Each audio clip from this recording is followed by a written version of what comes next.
وہ آئینہ سامنے دھرے فالتو عورتوں کی طرح ہمہ وقت بناؤ سنگار میں مشغول رہتیں۔ دراصل اپنے حسن کی شیدائی تھیں، حالانکہ محلے کی سب لڑکیاں کہتی تھیں کہ مہوش تم اپنی ماں سے زیادہ خوبصورت ہو۔ کسی دن بال سنوار کر اپنے آپ کو آئینے میں دیکھنا۔ امی کی ایک عادت تھی جو مجھے پسند نہ تھی، وہ بہت گھومتی پھرتی تھیں۔ دنیا جہاں کی باتیں ان کو پتہ تھیں، اگر خبر نہ تھی تو اپنے گھر کی اور ابو کی۔ وہ تو صبح کے گئے شام کو گھر آتے تھے۔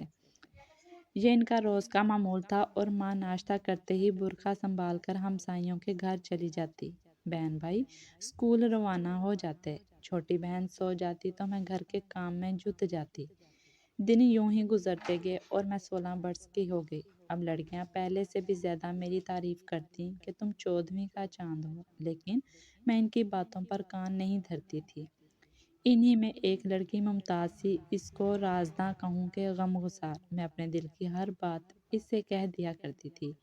وہ مجھے دلاسا دیتی، مہوش دکھ مت کیا کر، دیکھنا تجھ کو تو کوئی شہزادہ بیاہ کر لے جائے گا۔ میں اس کی باتوں کو ہنسی میں اڑا دیا کرتی تھی۔ ایک دن میں گھر میں اکیلی تھی، کپڑے دھو رہی تھی کہ دروازے پر دستک ہوئی۔ میں سمجھی امی آئی ہیں۔ دروازہ کھولا تو سامنے ایک شخص کو کھڑا دیکھا۔ اس نے امی کا پوچھا، وہ گھر پر نہیں ہے۔ ابھی یہ فقرہ میری زبان سے نکلا ہی تھا کہ اسی وقت پڑوس سے امی آ گئیں۔ وہ اس نوجوان کو گھر کے اندر لے آئیں۔ مجھے کہا، منہ کیا دیکھ رہی ہو، جا چائے بنا کر لا مہمان کے لیے۔ اس مہمان کو میں نے پہلے کبھی نہ دیکھا تھا۔ چائے بنا کر جب کمرے میں لائی تو امی کو عجیب خوشی کے عالم میں دیکھا۔ وہ کسی بات پر کھلکھلا کر ہنس رہی تھی۔ میں ششدر رہ گئی، کیونکہ امی کو میں نے کبھی یوں ہنس کر یا قہقہا لگا کر بات کرتے نہیں دیکھا تھا۔ اور یہ آدمی نہ جانے کون تھا۔ وہ شخص کچھ دیر بیٹھ کر چلا گیا۔ اماں یہ آدمی کون تھا؟ میں نے ماں سے سوال کیا۔ میرا رشتہ دار تھا، پر تجھے کیا؟ اس کے بارے میں چپ رہنا ورنہ جان نکال دوں گی۔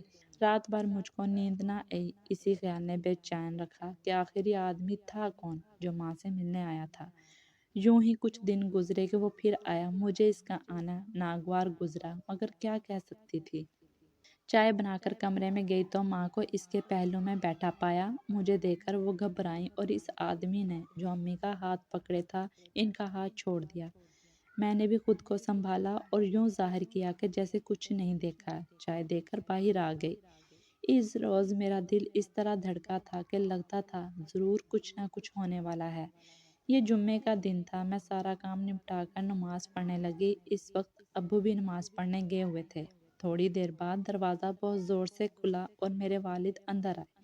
ان کا چہرہ غصے سے لال بھبوکا ہو رہا تھا۔ وہ اندر چلے گئے، پھر کمرے سے لڑنے کی آوازیں آنے لگیں۔ ابو امی سے کہہ رہے تھے کہ کون ہے جو میری غیر موجودگی میں میرے گھر آتا ہے۔ امی کہہ رہی تھیں کہ کوئی نہیں آتا۔ میری بات کا یقین نہیں ہے تو بے شک اپنی بیٹی مہوش سے پوچھ لو۔ انہوں نے مجھ سے نہیں پوچھا، اگر پوچھ بھی لیتے تو میں بھلا کیا جواب دیتی۔ دل تو کہہ رہا تھا کہ اپنے والد کو سچ بتا دوں۔ خیر والد یہ کہہ کر چلے گئے کہ مجھے پڑوسیوں نے بتایا ہے کہ کوئی تمہاری غیر موجودگی میں آتا ہے۔ میں پتہ کر ہی لوں گا۔ اس واقعے کو زیادہ دن نہیں گزرے تھے جب میں سوئی ہوئی تھی، صحن سے چیخنے چلانے کی آوازیں آنے لگیں۔ میں گھبرا کر اٹھ بیٹھی۔ کیا منظر دیکھا کہ سہم کر رہ گئی۔ صحن میں ابو امی اور وہی شخص کھڑا تھا۔ ابو امی کو مار رہے تھے اور کہہ رہے تھے، یہ کیوں آیا ہے، بتا یہ شخص تیرا کون ہے۔ ابھی یہ سب ہو ہی رہا تھا کہ امی کو جانے کیا ہوا، کہنے لگیں، یہ میرا رشتہ دار ہے، میں جا رہی ہوں اس کے ساتھ اور تم مجھ کو ابھی اور اسی وقت طلاق دے دو۔ میں نہیں رہ سکتی اب اس غربت کے جہنم میں۔ بیوی کے منہ سے ایسی بات سن کر ابو نے اسی وقت امی کو طلاق دے دی۔ وہ جانے لگیں تو میں دیوانہ وار ان کی طرف بھاگی اور ان سے لپٹ گئی۔ منتیں کرنے لگی، ہم کو چھوڑ کر مت جاؤ، مگر اس وقت شاید امی ہم سب کی ویری ہو گئی تھیں۔ وہ یہ کہہ کر چلی گئیں کہ اب ان کیڑے مکوڑوں کو تم ہی سنبھالو، میں جا رہی ہوں۔ ماں چلی گئی، میں وہیں بیٹھ کر رونے لگی۔ اس دن میں نے اپنی قسمت پر ہزاروں آنسو بہائے۔ ابو تو کمرے میں چلے گئے۔ میرے چھوٹے بہن بھائی جو دروازے میں کھڑے یہ سب دیکھ رہے تھے، میرے پاس آ کر رونے لگے۔ وہ دن ہم بہن بھائیوں کے لیے قیامت سے کم نہیں تھا۔ ہم سب بہن بھائیوں کے لیے وہ جیسی بھی تھیں ہماری ماں تھیں۔ ابو صبح کے گئے شام کو آتے، اب اور زیادہ دیر سے آنے لگے۔ ان کو بیوی کی بے وفائی کا غم تھا یا پھر غصہ، میں نہیں جانتی، مگر یہ عجیب بات تھی کہ ابو جب بھی گھر آتے ہمیں روتے ہوئے دیکھتے تو بہت ڈانٹتے، میرے چھوٹے بہن بھائی سہم جاتے۔ میری سہیلی ممتاز بہت سمجھاتی کہ اگر تم ہمت ہار جاؤ گی تو چھوٹے بہن بھائیوں کا کیا ہوگا۔ رفتہ رفتہ میں نے خود کو سنبھالنا شروع کیا کہ واقعی اگر میں نے اپنے آپ کو نہ سنبھالا تو ان کا کیا ہوگا۔ اماں کے جانے کے بعد تو اب میں ہی ان کی ماں کی جگہ تھی۔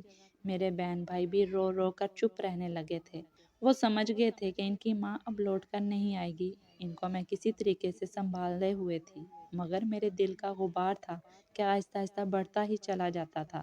اس کو کیسے نکالتی؟ اللہ نے مجھ پر رحم کیا کہ ممتاز کو میرے گھر بھیج دیا، جو برے وقت میں ایک ہی مجھ کو تسلی دینے والی تھی۔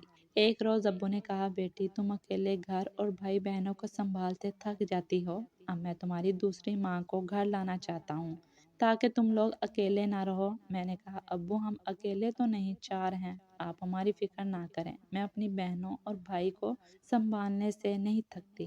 وہ بولے، میں سارا دن گھر سے باہر رہتا ہوں، لیکن تمہاری فکر مجھے پریشان رکھتی ہے۔ تم لڑکیاں بڑی ہو رہی ہو، آگے تمہارے بھی تو کچھ مسئلے مسائل حل کرنے ہوں گے۔ اگلے دن وہ ایک عورت کو اپنے ساتھ گھر لے آئے جس کے ساتھ 1 ماہ پہلے انہوں نے نکاح کر لیا تھا۔ میں اسے دیکھ کر حیران رہ گئی، وہ عورت بالکل بھی خوبصورت نہیں تھی، جانے ابو نے کیا سوچ کر اس کو بیوی بنا لیا تھا۔ جب میری بہن اور بھائی اسکول سے آئے وہ بھی اس عورت کو دیکھ کر گھبرا گئے۔ ہماری سلیمہ اچھی عورت نہ تھی، ہم پر ہر وقت طنز کے تیر چلاتی تھی، ہماری ماں کے چلے جانے کے طعنے بھی ہم کو دیتی۔ ابو نے ہم سے کہا کہ ان کو امی کہا کرو، ہمارا جینا چاہتا تھا پھر بھی کہنا پڑا۔ جوں توں کر کے وقت گزرتا گیا، یہاں تک کہ میں 20 سال کی ہو گئی۔ اس دوران میرے دوستلے بہن بھائی بھی پیدا ہو گئے۔ وقت کے ساتھ ساتھ اس عورت کے دل میں ہمارے لیے زیادہ سختی آتی گئی۔ اب ہر وقت میرے سامنے ہمارے اوپر کیے جانے والے اخراجات کا رونا روتی، کیونکہ میں بڑی تھی، زیادہ مجھ کو سناتی، اپنے بچوں کو جی بھر کے کھلاتی اور ہم بھوکے رہ جاتے۔ ایک روز صحن دھو رہی تھی کہ دستک ہوئی، میں ہی دروازے کے قریب تھی، دروازہ کھول کر دیکھا، سامنے ایک خوبرو نوجوان کھڑا تھا۔ میں اسے دیکھ کر گھر آ گئی۔ اس نے میری سلیمہ کا نام لیا اور بولا، خالہ سے ملنا ہے۔ سمجھ گئی کہ یہ ان کا بھانجا ہے، ماں کو بتایا، وہ اسے بلا کر اندر لے گئی۔ اس کا نام راحیل تھا۔ کچھ دیر اپنی خالہ کے پاس بیٹھ کر وہ چلا گیا۔ اس کو دیکھنے سے خدا جانے کیوں مجھ کو ڈر سا لگا، ایسے ہی تو وہ اجنبی بھی آتا تھا جس کے ساتھ میری ماں چلی گئی تھی۔ کچھ دن بعد دوسری بار وہ آیا، اس نے میری طرف دیکھا، اس کی نگاہوں میں جانے کیا نظر آیا، فوراً اپنے کمرے میں بھاگ آئی۔ اب وہ 15 دنوں میں آنے لگا۔ اس کے آنے کے بعد سے ماں کا رویہ میرے ساتھ اچھا ہو گیا۔ میں سمجھی کہ وہ میری شادی اپنے بھانجے سے کرنے کا سوچ رہی ہیں، تبھی مہربان ہو گئی ہیں۔ مجھے کیا معلوم تھا کہ یہ ان کی ایک چال ہے۔ وہ عورت جو قسمت نے میری ماں بنا کر اس گھر میں بھیج دی تھی، وہی مجھ کو رسوا کرنے والی تھی۔ ایک روز وہ آیا تو ماں نے کہا، مہوش تم راحیل کے ساتھ جا کر گھر کا سودا سلف لے آؤ، گھر میں راشن ختم ہو گیا ہے، اس کے والد کی راشن کی دکان ہے، ہم کو ادھار پر سودا مل جائے گا، جب تمہارے ابو کو تنخواہ ملے گی تو ہم ان کو رقم ادا کر دیں گے۔ میں نے کہا، میرے جانے سے ابو ناراض ہوں گے، آپ ہی چلی جائیں۔ کہنے لگی، میری طبیعت ٹھیک نہیں ہے، تبھی تو کہہ رہی ہوں کہ تم چلی جاؤ۔ ابو تمہارے ناراض نہیں ہوں گے، ان کے ناراض نہ ہونے کا میرا ذمہ ہے۔ میں راحیل کے ساتھ چلی گئی، اس کے پاس گاڑی تھی، وہ مجھے کسی ایسی جگہ لے گیا جس جگہ کو میں جانتی نہ تھی۔ حالانکہ میں نے اسے کہا بھی کہ تم کدھر جا رہے ہو، بازار تو ادھر نہیں ہے۔ اس نے کہا، میں تم کو ابا جان کے گودام لے جا رہا ہوں، راشن وہاں ہوتا ہے۔ ایک مقام پر وہ رکا تو وہاں مکان سے 2 آدمی نکلے اور گاڑی میں بیٹھ گئے۔ میں گھبرا گئی، پوچھا، یہ کون ہے؟ ان کو کیوں بٹھا لیا؟ بولا، یہ ہمارے گودام میں ملازم ہیں، یہ ساتھ جائیں گے، ان کو بھی ادھر ہی جانا ہے۔ اب میرا ڈر کے مارے برا حال تھا، کیا کرتی؟ گاڑی کو روکنا میرے بس کی بات نہ تھی۔ تھوڑی دیر بعد ہی ان آدمیوں نے میرے منہ پر رومال رکھ دیا اور میں بے ہوش ہو گئی۔ ہوش آئے تو یہ ایک سلیقے سے سجا ہوا گھر تھا جہاں 2 نوجوان لڑکیاں تھیں اور ایک ادھیڑ عمر عورت موجود تھی، لیکن کوئی مرد وہاں نہیں تھا۔ اور راحیل کا تو دور دور تک نام و نشان نہ تھا۔ وہ مجھے تسلی دینے لگیں، وہ محبت بھرا سلوک کر کے میرا خوف دور کر رہی تھیں۔ صبح سے شام اور پھر رات ہو گئی اور راحیل نہ آیا۔ 2-3 دن اسی طرح روتے گزر گئے۔ بالآخر مجھ کو علم ہو گیا کہ استیلی ماں نے راحیل کے ذریعے مجھے اس جگہ فروخت کر دیا تھا کہ جہاں ہونے کا کوئی شریف لڑکی تصور بھی نہیں کر سکتی۔